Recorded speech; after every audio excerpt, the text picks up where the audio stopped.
Welcome to the Network for Responsible Public Policy. I'm Jenny Wilson, a trustee of NFRPP.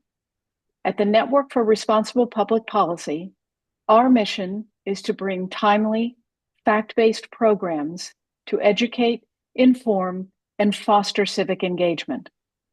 Tonight, we welcome the distinguished scholars, Professor Axel Honneth and Professor Nadia Urbanati, who will explore the complex and often misunderstood philosophy of socialism. Also joining our panel tonight is John Judas, an author and contributing editor at Talking Points Memo. John is the author of The Socialist Awakening, published in 2020. An updated version appeared as part 3 of The Politics of Our Time, Populism, Socialism, and Nationalism in 2022. Welcome. We are honored to have you all here tonight. And we're thrilled to welcome back our friend, New Republic staff writer, Timothy Noah, who joins us tonight as program moderator. Thank you all for being here. Please visit nfrpp.org to read their extensive biographies. Just a couple of housekeeping items. Audience questions. We will respond to as many audience questions as time allows. Please use the Q&A box to submit your questions. A video of tonight's program will be posted in the next 2 weeks. Videos of all of our past programs are available on our website or our YouTube channel. We encourage you to share our videos with your friends. If you value our programs and the wealth of information that our distinguished panels share each month, please consider a year-end contribution to NFRPP to help us meet our fundraising goals. Your generous support ensures that our programs will continue. A minor scheduling conflict has arisen, and unfortunately, Professor Urbanati will have to leave the conversation early. However, the dialogue will continue. Professor Urbanati, thank you for being here tonight. So let's get started. Thank you very much for having me. No open question? Okay, for having me here.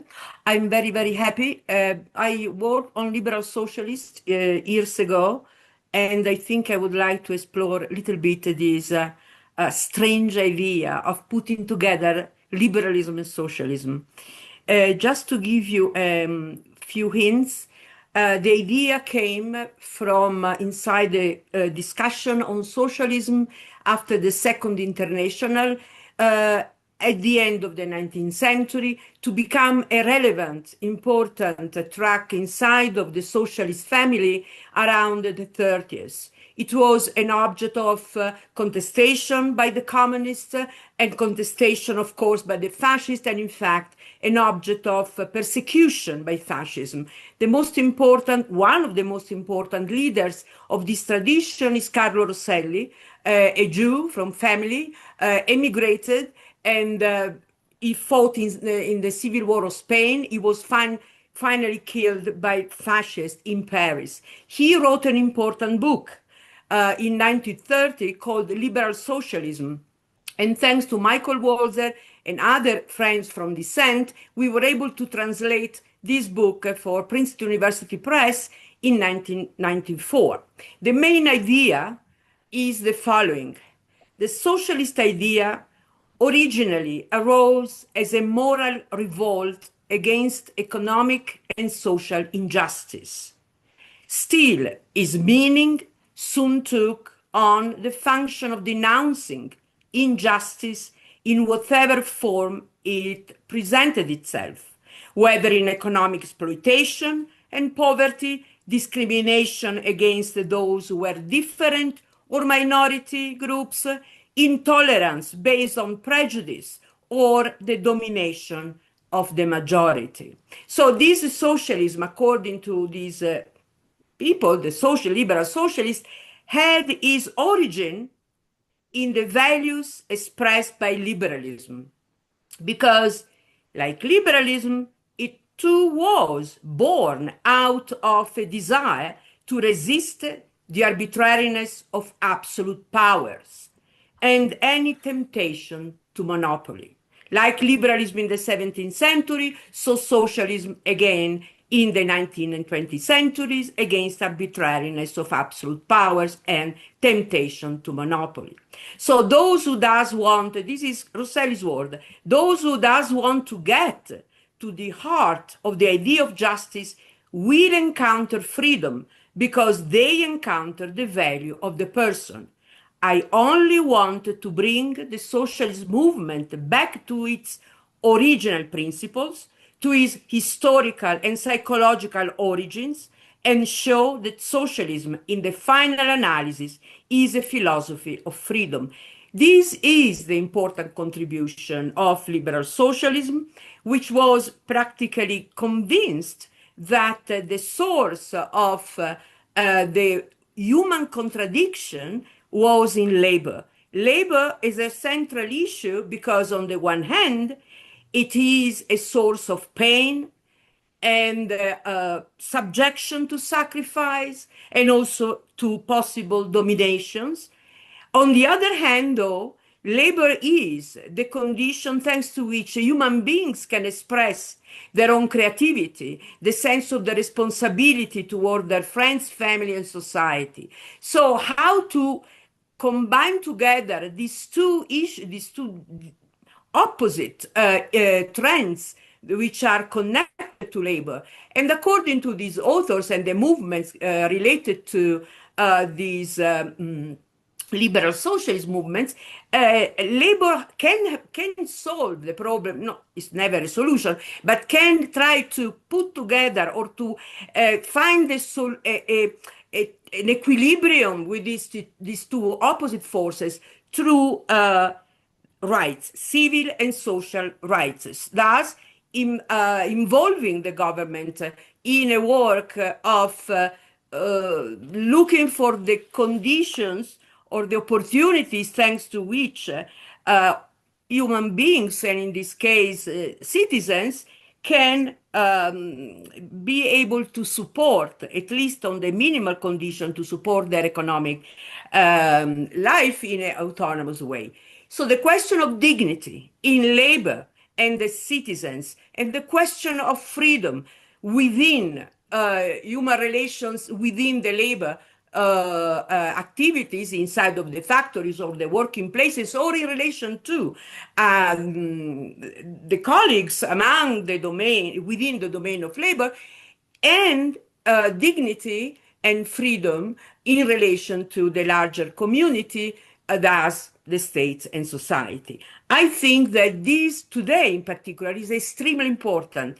Remember that socialism can be connected to democracy, it can be connected to liberalism. It is very hard to connect socialism to fascism, although it's possible to connect it to nationalism, and it's very impossible to connect it to communism, social communism, whereas it's complicated, so liberal socialism is perhaps less complicated. This is something that interested very much the authors connected and the fighters for freedom connected to liberal socialism. And with that, I would like to give you the chance to criticize, oppose, and ask questions. Thank you.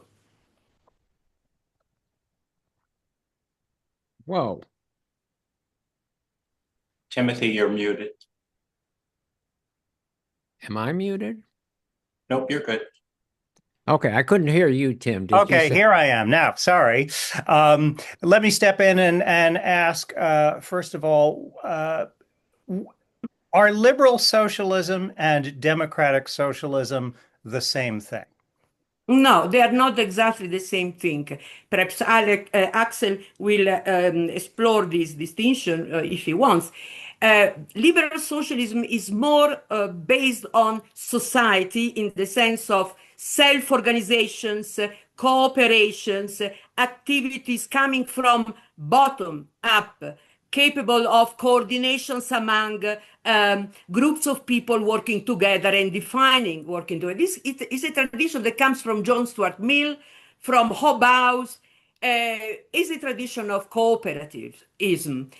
Local government is very important for them. The settlement of the ordinary life, services for children, for family.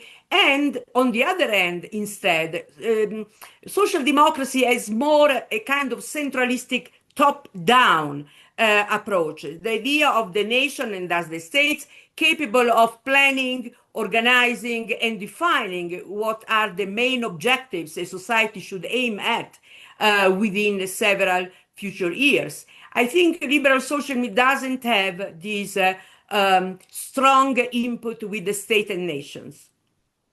Can you give us an example of a regime, a liberal socialist regime in the past? There are no regimes, and there are no liberal socialist regimes in the world, never been. It is very difficult to keep a balance between justice and freedom, as we know, between justice as distribution of fair distribution of duties and freedom.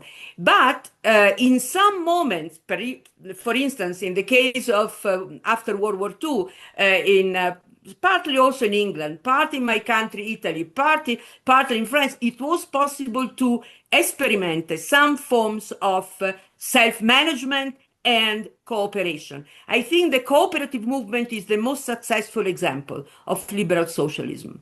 Tell us a little bit more about the cooperative movement. Cooperative is of two kinds. There are cooperative productions and cooperative consumptions or distribution.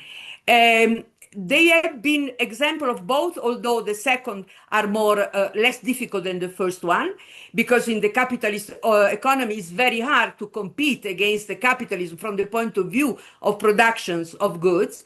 But we have examples in case of some important industries which became kind of self-managed by workers in Tuscany, in my region, Emilia-Romagna, in some other regions of France. And there are cases instead much more diffused and widespread cases of cooperatives of distribution. This is very important in Europe also today, in many European countries from north to south of Europe. And it is a very important experience of how to combine together successful distribution and business with a fair treatment of laborers and good prices and containing the rise of prices. Would the tradition in the United States of farm cooperatives, would that fit into what you're talking there about? were cases in the United States in the 30s and also later on. Yes, there was some cases, also of city or municipal forms of organizations of services, public activities. Yes, this is connected to also the states. Yes, I would say. Okay, excellent. Well, let's move on now to our second panelist, John Judas. John, did you have an opening statement for us, or would you prefer that I just start up with questions? Well, no, you surprised me with this. Tim called me about 4 minutes ago and asked me to do this thing. I'll talk a little. Maybe I can give something that's a little kind of different presentation. I came to socialism in the New Left in the 60s. I was in SDS. Later was a founding member of the New American Movement, which merged into the Democratic Socialists of America. And I was an editor of a journal called, believe it or not, Socialist Revolution, which later became Socialist Review.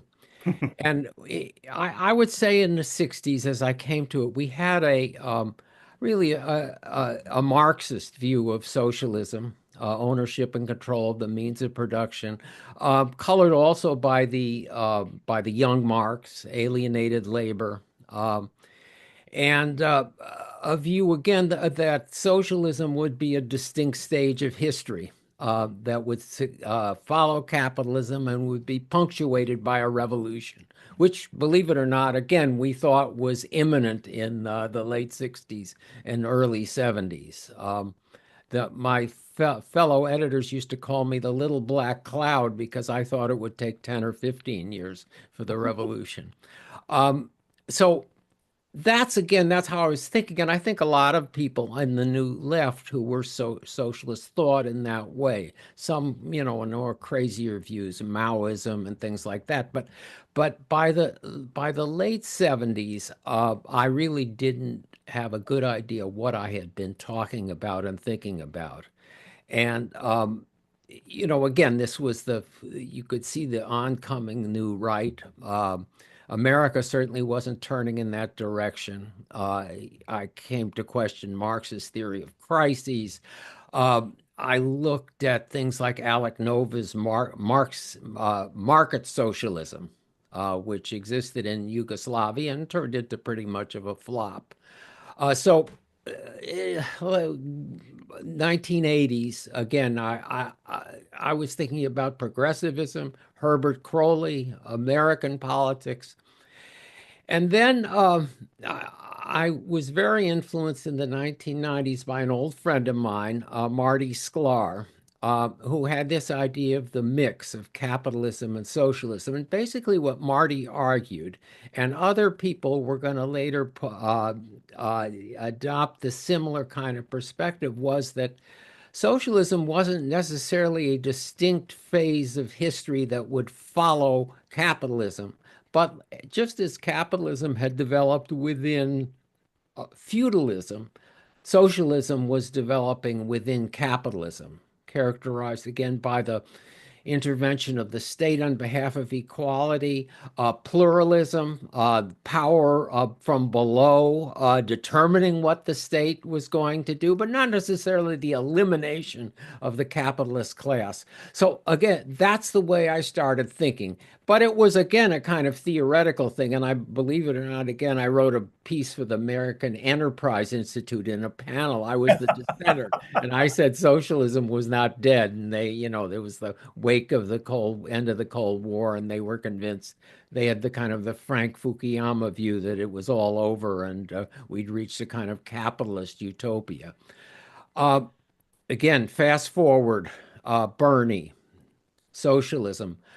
To my amazement, again, as somebody who had grown up with the ideas, but then just given up the idea that it could be actual practical politics that somebody advocated, you have this guy in 2015 running for president as a democratic socialist. And Bernie's ideas of socialism, from my standpoint, were not watered down, but were a reflection of his own political maturity, which is to say that he had adopted a view of socialism within capitalism.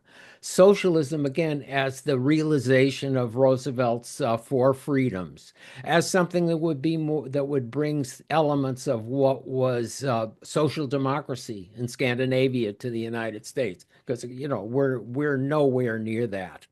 So for me, that was, again, a kind of practical revelation that maybe it was possible. And what I'd say, too, is that what you saw developing in the 2010s, as it became clear that the old, neoliberal paradigm was breaking down and that the state, again, was going to play a really important role in the economy, was a kind of shadow socialism on the behalf of a politician like Elizabeth Warren, who wouldn't call herself a socialist, but again, was very similar to Bernie. And I think within the Democratic Party, you see now those ideas. Much of American politics now is not a battle over what used to be laissez-faire versus statism, but it's a battle of how the government is going to intervene and on behalf of what. So you have Trump and the right-wing populism taking a stake in this U.S. steel company, Intel, what have you. And again, a kind of statism. The question is going to be what's going to happen on the left. And the direction I think it could take is one towards what Sanders or Mondami calls democratic socialism. So again, I think it's a live question, and your panel and symposium reflect that. John, I'd like to ask you, with regard to Bernie, Bernie Sanders, were you watching him when he was mayor of Burlington? Because in many ways, I think that's the most interesting part of his career. Well, I wasn't yeah, of course I watched him. Yes, that was of interest, but What were your thoughts about that? I mean, he was sort of a sewer socialist, right? he was a sewer socialist, but you know, in some way Mondami is the first politician I've seen to really run as a socialist. Hmm. Bernie was interviewed by Colbert about, I don't know, 10 years ago or so, and they said, "Are you a socialist?" He said, "Well, I prefer progressive." But you know, he's an honest guy, and he wasn't going to back down. So I don't know if push came to shove, if he was able to, he would have even called himself that. He didn't run as it. I think what you see with I think what's interesting about the Mamdani election in New York is he's the first guy who really puts it forward that he runs as that. I don't think you would say that so much of Sanders, but you know what it showed is that we were in a post-Cold War era that for somebody to be a socialist wouldn't necessarily knock him out of the race. I Hmm. mean, I used the story of when we were in the Bay Area and New American Movement, and our San Francisco chapter ran two people for the Board of Supervisors. And there was like, I don't know, four people were going to be elected, and I think there were 16 people in the race, and our candidates came in. I think it was 14, right ahead, like 30 votes ahead of Jesus Christ Satan. The other candidate was behind Jesus Christ Satan. So it was like, even in a city like San Francisco, it was just, you know, that was a ticket to oblivion. Hmm. And it was, you know, purely something about, you know, the campus politics. But To the extent that there is a tradition of socialist politics in the United States, is it sewer socialism? I mean, is it? I tend to associate socialist governments in the United States with kind of reform liberalism. Yeah. well, you know, again, there was a socialist party that was pretty viable as a public force before World War One. But in my view, Debs had a kind of apocalyptic religious view of socialism. And once you had progressivism and Teddy Roosevelt and Wilson proposing reforms and the socialists opposing them, that was really spelled at the end for Debs. And it was like, and it's not surprising that Berger and the sewer socialists in Milwaukee were really the only survivors. Norman Thomas, again, was somebody people voted for, but he didn't get that many votes. He wasn't. Uh, we also had a tradition in America, you know, from the Communist Party, which split off from the socialists and spread a lot of nonsense for years. And, you know, they did some good things, but also identified socialism with authoritarianism and totalitarianism. And in the 60s, we had the same problem with Maoists and people who saw Cuba as a model. So I think that there is you could say, a native version of socialism that has kind of survived. And what I would hope is that it would triumph. I mean, even in the Democratic Socialists of America, you know, there's some faction that calls themselves the New Communists or something. So that nutty tradition also exists in American politics, and it's, you know, vying with the other. Great. Well, thank you, John. We'll move on to Axel. Axel, proceed with your opening statement. Yeah, thank you very much. Let me first say, I think I went through a similar educational process like John. So I grew up as a latecomer in the student movement. I just entered university when the student movement was on its peak, 1968, 1969 in Germany. I started almost naturally, I have to say, to describe myself when people would ask me what my political orientation would be. I described myself as a socialist at that time. I was a little bit unsure what it really is supposed to mean. I was a little bit more critical about the Marxist version of socialism because I had doubts from the beginning with regard to the idea that we can envision a final state of social development that we can describe in terms of the organization of the economy as a planned economy. I always was skeptical of that. But it took me more than 20 years or 30 years to really find out what I mean with socialism.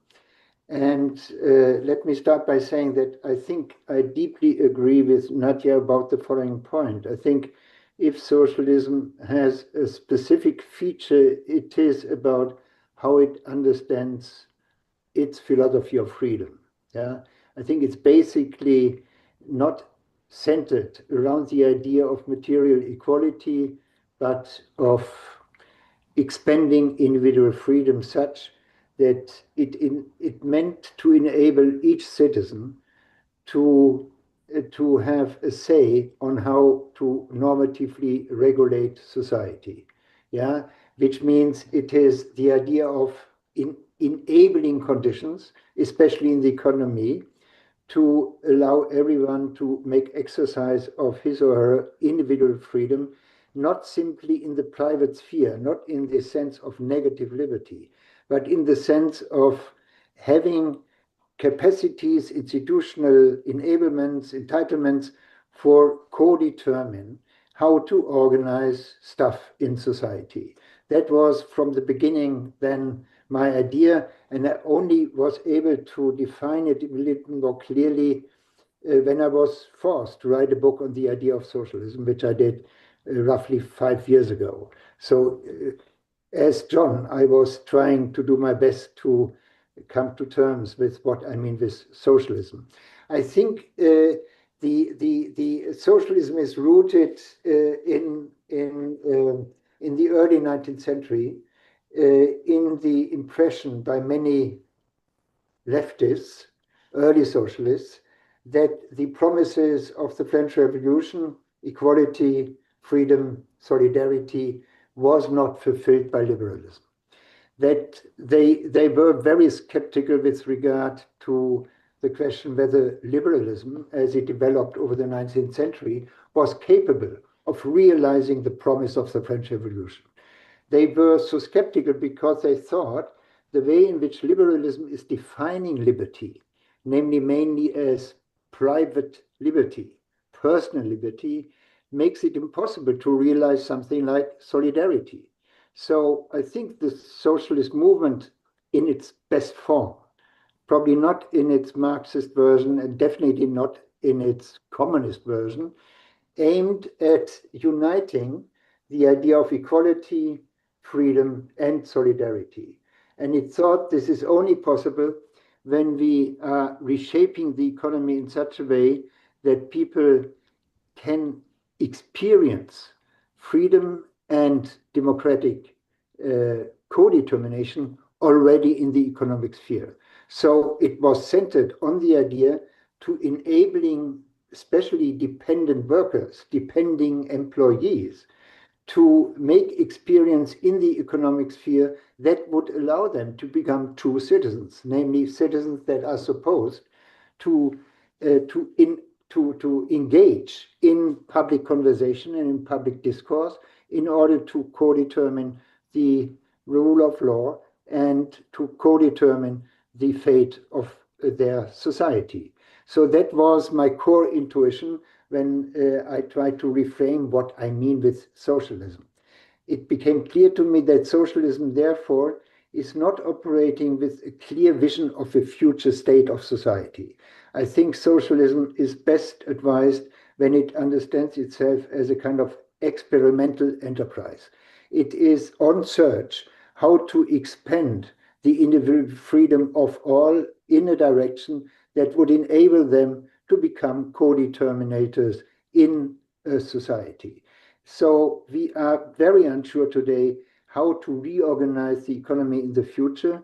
Definitely, we are sure that this can't be done in form of a planned economy. We have learned our lessons. Yeah, a planned economy is supposed to fail and is not even better equipped to satisfy the needs of the whole population. So I think we have to understand ourselves more in terms of experimentalism in the American sense of John Dewey, who was advocating for understanding social theory as a kind of social experiment in order to find out what ways to go in the future, what paths to go in order to expand individual freedom such that each citizen is supposed to have a say on how to regulate social matters. And that starts from the economy, because that's where people have the least freedom. Yeah, they are somewhat employers who have to follow the orders of the bosses, the management, or whatever.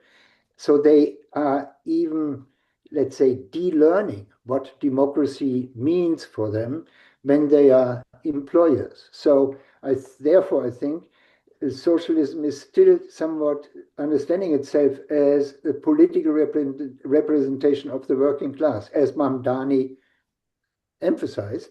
Mhm. And he also emphasized, which I think is a good move, to understand the working class not longer in terms of the industrial labor class, but understanding the workers, the class of the workers in terms much more of the service proletariat, as you have it all over the United States, all over Europe, people working in service, but under awful conditions of dependency, of not having sufficient wages even to make sure their own life, under conditions of having no say at all about working conditions, and so are completely deprived of all chances for co-determination. So I think, therefore, socialism is still very well advised to understand itself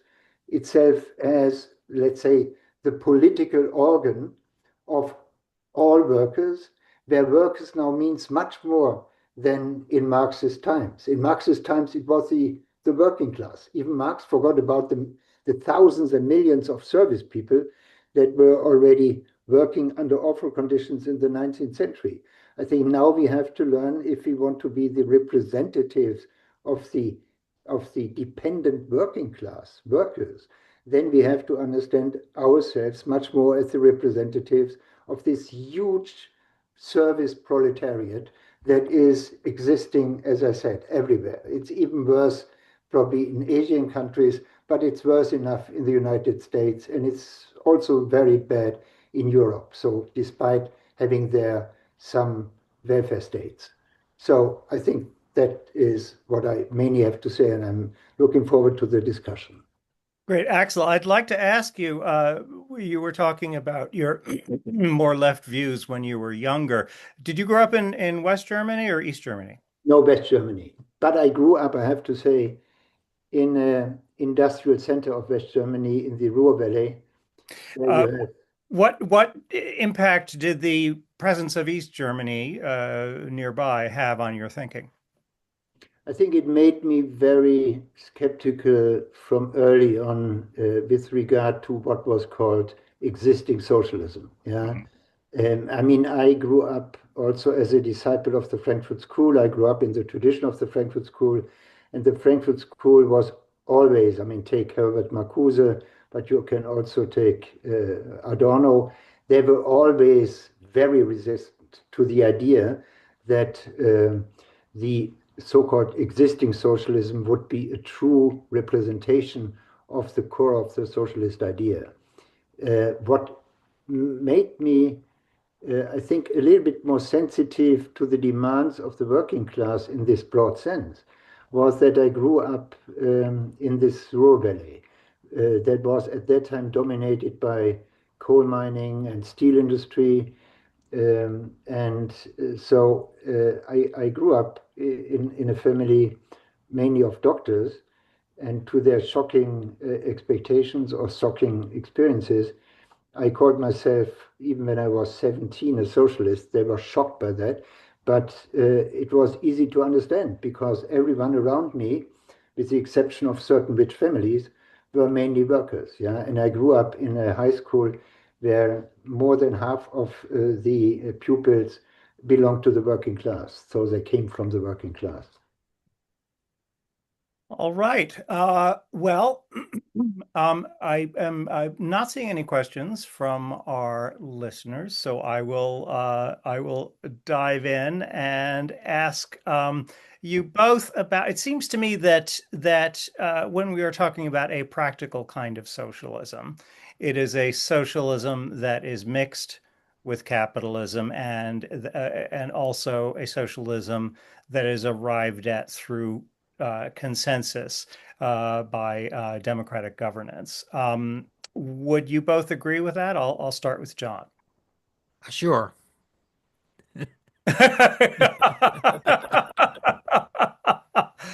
Axel, would you also agree with that? Yeah, I'm not, you see, because I understand myself much more in terms of an experimentalist, I don't know where we, in what direction to go exactly in the future with regard to the economy. Mhm. What we have learned is what has to be avoided. What has to be avoided is obviously a laissez-faire capitalism, especially that new form of neoliberal capitalism. What also has to be avoided is kind of the idea of a planned economy. So I think we have to think more in terms of mixed economies. I think John was referring to similar ideas. So models like market socialism, certain combinations of markets and plans, even of much more corporations. So three forms of the organization of economies by cooperatives, by planning agencies, and probably by market sectors. How exactly to combine this is a question of further experimentation, I think. What is clear to me on the other side is that certain basic goods like living and home, health, shouldn't be up to the market. I think there I follow very early traditional socialist ideas. I think there are social goods that to distribute should not operate via market incentives. I think that should be in the public hand, that should be in the hand of a state, a democratic state that has to take care of these basic needs. And these basic needs are definitely not satisfied sufficiently today. So it needs in the future much more investment in public goods. Probably it needs huge housing programs. Probably it will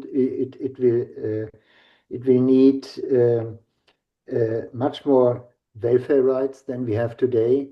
But again, to make sure, there is a distinction between a social democratic agenda and a socialist agenda. A social democratic agenda for me is mainly oriented towards welfare rights, security, affordability, yeah, in Mamdani's notions. Whereas I think a socialist program, in difference to a social democratic program, is much more oriented towards enabling people, not only to secure them in cases of misfortune or in cases where they are running in risk of losing a job or losing even a home. I think a socialist program has to be much more active with regard to securing in the future enabling conditions, both in politics and in economics, to make everyone fit enough, I mean, strong enough to have a say, to be able to raise his or her voice in the public to co-determine the rule of the game. It seems to me I am not a socialist. I would call myself a New Deal Democrat, which certainly has some similarities with socialism. But it seems to me that if we are looking at opportunities for socialism, there is one sector that stands out above all others as an urgent need, and that is Healthcare. Yes. Would you both agree with that? Yeah. I think the what's happening now in on Capitol Hill, the removal of the subsidies Mhm.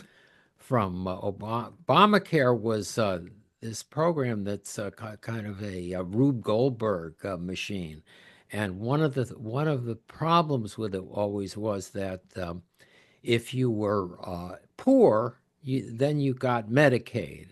And what happened was that you might know the numbers better than I do, at about the 50 or $60,000 income level, all of a sudden everything just really jumped high in terms of premiums. So that's where a lot of the opposition, the Tea Party opposition, came from during the 2010s to Obamacare. So these subsidies were very important to it. You take those away, and we're back to really again a system that's just grossly unfair to people, and particularly to people in the middle. And well, they're screwing them with Medicaid too. So we're in a situation where the Bernie demand, Medicare for all, is beginning to make sense again, whereas before that, patching it up seemed to make more sense. The incremental politics. So I would expect again that demand is going to come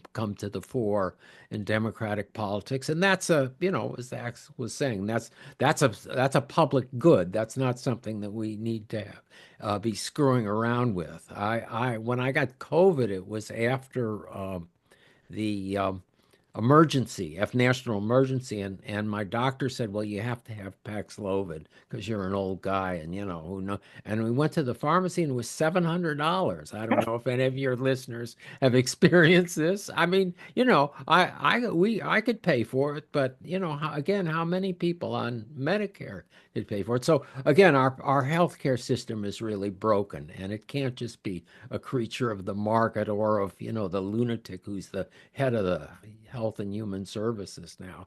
So that's an area, but we're in a very critical time where the a lot of the regulatory apparatus is being destroyed right now. The Environmental Protection Agency. I'm not so worried about the Department of Education, but these very critical agencies are being wrecked. And how are they going to be rebuilt? So that again raises a question of politics and not of simply an incremental approach to improving things as they are. And that will open the way for a more comprehensive outlook that's characterized by, socialism. Yes, Axel? Yeah, can I represent the European voice and making also clear by that the idea of Europeans look at our country and they think we are completely insane when it comes to healthcare. No, And they are not wrong. I mean, you are very different from the European countries. And that also means that socialism always have to have a local voice. Yeah, it can't be articulated as a global voice because the situation in the different countries are so very different that it always needs to locate it in the specific social and political conditions of a country. In Europe, I think the top question is definitely not the health insurance. Yeah, it is in almost all European countries, Western European countries, relatively safe, even under the pressure of neoliberal reforms. But if you go to France or to Spain or to Italy or to Germany, Scandinavian countries, healthcare is in pretty good shape, not in the best shape, but it was self-evident that in Germany, when you had to get corona vaccines, it was for free for everyone without question. So I think the main problem in Europe today is on the one side, housing. Housing is becoming an enormous problem. I think probably the problem most difficult for people to solve at the moment. This has to do with a completely unregulated housing market. And it has also to do with the shrinking of public goods, yeah, that in consequence of the neoliberal reforms, the states, even the social democratic states in Europe, gave up to invest in public housing. So housing has become the central problem. And on the other side, what is at the forefront of all problems is also the situation on the working market, on the labor market, yeah, because there is a majority of extremely poor jobs uh, without a lot of security, without any say about working conditions, without sufficient time to even engage in political questions. Yeah, normally people in the service sector now have very often 2 or 3 jobs even to make their living.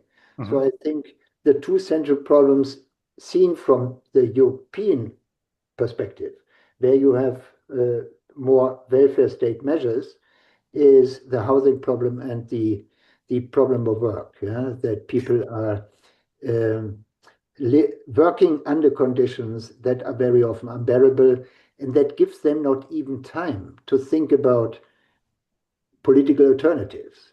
It is also a cause for the rise of the right-wing populist movement in all, I think, European countries. They grow, I think, because these people, and again, I repeat, it's mainly the service proletariat, yeah, the nurses, the ones who are driving Uber cars, the ones who are working in with food supplies and all this. In Amazon, you have these millions of dirty workplaces. I think they don't feel any longer represented by either the social democratic parties or in the US by the Democratic Party. So it was an easy game, I think, for the radical right-wing populists to gain these people by promises that they never were able to keep or to realize. But it wasn't a relatively easy game, I think. So that was a mistake of the social democratic tradition, or here the Democratic Party. And I think we have to correct that immediately. And we have somewhat to revitalize the socialist idea. So, and that can only come via concentrating more on the awful situation of thousands, millions of employees in the capitalist labor market. Okay, we have a tough conservative question here, which I'm from the audience, which I'm going to pitch to John. Our listener says Sanders is 30 years out of date. Even Sweden and Denmark were small and very homogeneous populations, and they found that by the 1990s they deteriorated to the point where privatization was gradually increased. The Danish prime minister has vehemently denied that Denmark is socialist. And he goes on, but why don't you just address that part of the question, John? About the Scandinavian countries? Well, Yes. all He says the the Scandinavian countries I mean, we're going through this period of tremendous upheaval internationally because of the again the collapse of the promise of globalization, and in Europe and the United States, immigration is a huge problem. People being driven from the south to the north in both cases, and a lot of competition in low wage labor. Automation knocking out the working class, and then now with artificial intelligence, white collar labor also is going to be under attack. So I think again in all these countries they're having a fiscal crisis of sorts. I don't deny that. It's the question is what to do now about it. In terms of social welfare and equality, those countries are still way ahead of us. I mean, we still have a lot of catching up to do. In terms of public power, they're ahead of us. I mean, our labor movement used to represent about a third of the working class. Now, it's 7 to 10%. It's eviscerated, which means we don't have a kind of organized public power that looks out on behalf of the working class. Instead, you have these parties vying with various promises, and their program itself is buffeted by their donor classes. So we're in a real mess. And I think again, what Sanders was looking for was some element of progress in the human condition upon which we could build. And I think you do find that in the Scandinavian countries. You find that in the New Deal in America, particularly in the 1935 and 1936 and 1937, when we had all this legislation passed that made the country more equal and gave people from below more power to determine what was happening from above. So, again, I'm not denying that well, Denmark, is an exception. I used to tell a story when people would ask me what I'd like to see in the America of my friend who was an unemployed writer. His wife was ran a defense company, so they were doing quite well. Then they had 4 daughters, and she got cancer and died. Now, in the United States, what would happen would be that their home would be foreclosed. Would their kids go to college? But in fact, exactly the opposite happened. He had unemployment there was for as long as what, 4 years? I think even longer than that. And the kids went to college. College was free. We don't have anything like that. We have a lot of people in a very precarious situation in the country. So again, we have something. I think we could still say that the parts of Europe are way ahead of us, and we could use them as examples, as Sanders does, of things that we should be doing here. I wrote a book about income inequality about a dozen years ago, and I would go around and talk about the book. And I found that the one part of the book that audiences resisted, both liberal and conservative audiences, was my argument that the growth of income inequality had a lot to do with the decline of labor. And people just didn't believe it was possible or desirable to bring back labor. And I found myself saying to these audiences, if you're interested in income inequality and you don't want to revive labor, then take up chess because you're wasting your time. And now I think the audiences would be different. I think I'd be hearing different things today, certainly among liberal audiences, maybe even among conservative. Well, you have 2 things going on now. You have that again resemble the 1890s or 1880s. You have on the one hand the decline of the labor movement, and on the other hand you have this winner-take-all economy in Silicon Valley and in Wall Street that's creating these zillionaires who have just inordinate power over the economy. Again, the era of the robber barons and the Rockefellers and the Carnegies or whatever. It's very similar. So I think again that's and a similar the kind Elon of Musk corruption too in our right. The Elon Musk phenomenon is also making your ideas about inequality more relevant now than they were like 20, 30 years ago. Axel, do you have thoughts about the kind of current moment and the prospects for a socialist revival? I mean, I think we see it underway. Sure, yeah, that's relatively optimistic. I think looking from a more general perspective, the situation of socialism is not all too good, and that is mainly so because, as I said before, socialism has lost its capacity to represent the working classes.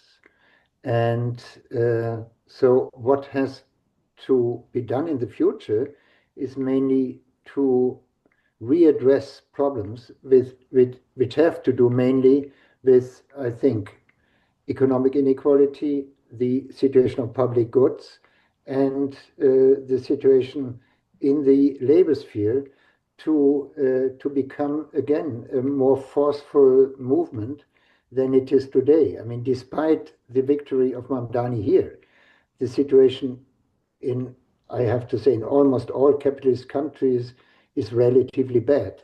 I would say in Scandinavia, there is still a very basic and robust welfare state, without question. If you go to Denmark, the healthcare system is fantastic.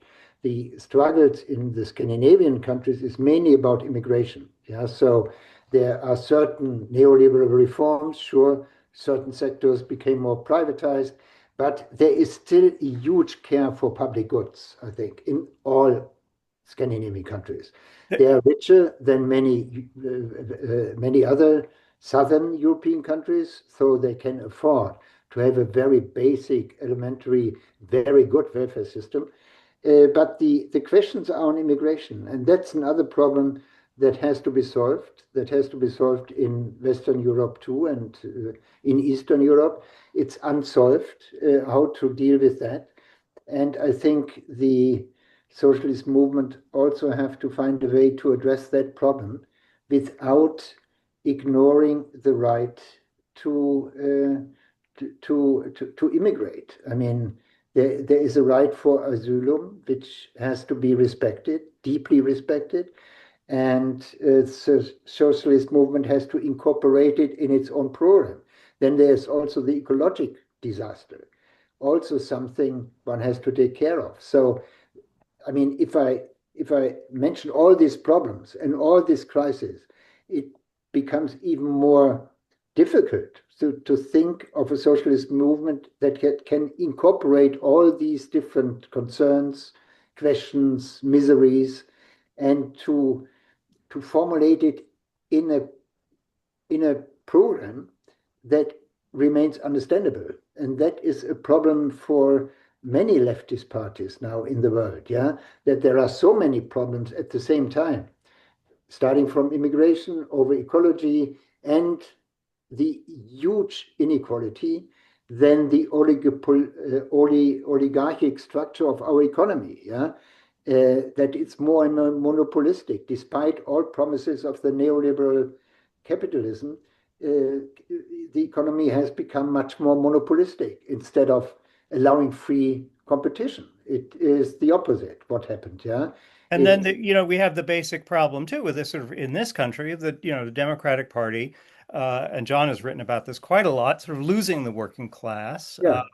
Which is, 100 years ago, if you had sort of told leftists 100 years ago that the professional class was having a hell of a time persuading the working class to accept parts of the socialist agenda, they would have been amazed, right? I mean, and yet at the same time, the Center for Working Class Politics did a very interesting study in 2024 where they found that of looking at all of the possible pitches that could be made to working class voters, the one that scored absolutely the best in polls of working class voters was the Bernie pitch. Their advice to Democratic candidates in 2024 was sound as much like Bernie as you can. John, do you have thoughts about that? Well, what part of the Bernie pitch? The billionaire class or the programs or free college? What's I think the whole thing, economic leftism. Basically, the message was economic leftism was enormously appealing to the working class. Cultural leftism was not appealing at all. Yeah, some of it is, but I mean, again, let's talk against myself for a moment. One of the characteristics of the United States, as opposed to Europe, again, is this default anti-statism that goes back to the American Revolution, where the first impulse of people when the country starts to go downhill is to blame the government. Mhm. And again, that's been a big source of appeal. When Bernie was a big supporter of Medicare for all, they had a state program in Colorado and they put it on the ballot and it lost 80 to 20% because people were worried about high taxes and the premiums. So again, I guess I'm talking to the contrary of what I was saying, but we have big problems in the United States about putting forward democratic socialism in places other than New York City, Chicago, Oberlin and places like that. It's still a big problem. Not so much because of the communist associations, except among Venezuelans and Cubans and people like that who associated with South America, but among, again, people who fear statism, big government. But again, if you look at what Trump's doing, and if you look at the drift of what's necessary, here, I think this is true of Axel too. We were both influenced a lot by Polanyi. Is that fair? I mean, by this idea Yeah, that right. been a double movement in the history of capitalism between laissez-faire, the attempt to deregulate, to remove any kind of protection on workers, and on the other hand, the intervention by the state and the working class to try to regulate, correct capitalism, and again associate that with the New Deal. We're in a period similar, again, you could say, to both also the 1920s, where you have the breakdown of the international economic system, and things go either to the left or the right, but in either case take a statist direction. I'm getting You know away what? from the question about Bernie, but that's again, I Right, think right. he represents the left wing uh, answer to the problem that we're having.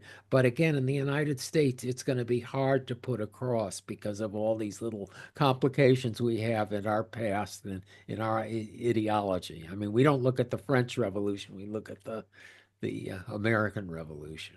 Can Mm. I can I Yes, uh, Axel. can I say something? It always astonishes me a little bit with regard to the United States, how short memory seems to be here, because it is obvious that one of the most healthiest periods you had in the US history in the 20th century was the New Deal.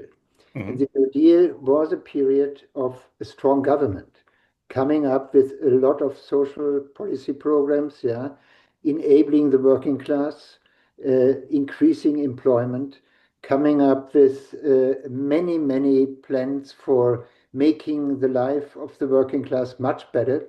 And so it was the opposite of an anti-statist period. Yeah, it was a period where people enjoyed, obviously, everything: high taxes, enormously high taxes, social policy programs from the government, from a very strong government.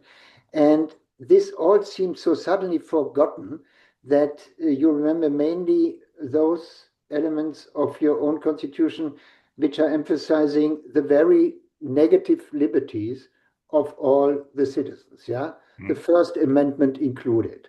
This is so anti-statist and anti-government that it is surprising, taking a country that had developed a New Deal program, which is still kind of exemplary for at least a social democratic policy. And the New Deal also did a great job protecting capitalism from itself. We didn't Yeah, start having bank failures, large bank failures in this country until we deregulated banks. exactly, And that was exactly. after a couple of generations had passed since the 29 crash. People didn't remember the dangers of unregulated banks. I think there's a good chance we're headed for another one now with the shadow banking sector. Last question for each of you. If you are Mamdani, what is what would be your top quote unquote socialist priority, knowing that you are operating in you don't have a lot of running room as mayor of New York City? Oh, you should give that to Axel. He's in New York, right? John is great. All right, Axel, you want to start?